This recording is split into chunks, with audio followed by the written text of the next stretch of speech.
நவக்கிரகங்களே சிவனை வணங்கும் அதிசயம். பூம்புகார் பல்லவனேஸ்வரர் திருக்கோயில்.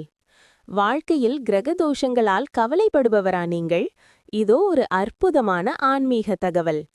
பொதுவாக சிவத்தலங்களில் நவக்கிரகங்கள் ஒவ்வொரு திசையை நோக்கி அமைந்திருப்பதை பார்த்திருப்போம். ஆனால் சோழர் காலத்து அதிசயமான பூம்புகார் பல்லவனேஸ்வரர் கோயிலில் ஒரு அபூர்வ அமைப்பை காணலாம். என்ன சிறப்பு? இங்குள்ள நவக்கிரக மண்டபத்தில் இருக்கும் 9 கிரகங்களும் தங்களுக்குள் மாறுபட்ட திசைகளில் திரும்பாமல் ஒட்டுமொத்தமாக மூலவர் பல்லவனேஸ்வரரை நோக்கியே மேற்கு நோக்கி அமைந்திருக்கின்றன. இதன் ஆன்மீக ரகசியம்: நவக்கிரகங்களே இறைவனை நோக்கி தவம் செய்யும் கோலத்தில் இருப்பதால் இவரை வணங்குவது கிரகதோஷங்களின் வீரியத்தை குறைக்கும் என்பது நம்பிக்கை.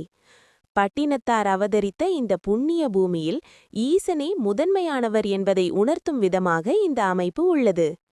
காவிரியும் கடலும் சங்கமிக்கும் பூம்புகாரில் கடலை பார்த்தபடி வீற்றிருக்கும் பல்லவனேஸ்வரரை தரிசித்து கிரகங்களின் அருளையும் ஈசனின் பேரருளையும் பெறுவோம். இது போன்ற மேலும் பல கருத்துள்ள தெய்வீக வரலாறுகள், தன்னம்பிக்கை கதைகள் அனைத்தையும் கேட்க KYR யூடியூப் பேஜை சப்ஸ்கிரைப் பண்ணவும். நன்றி.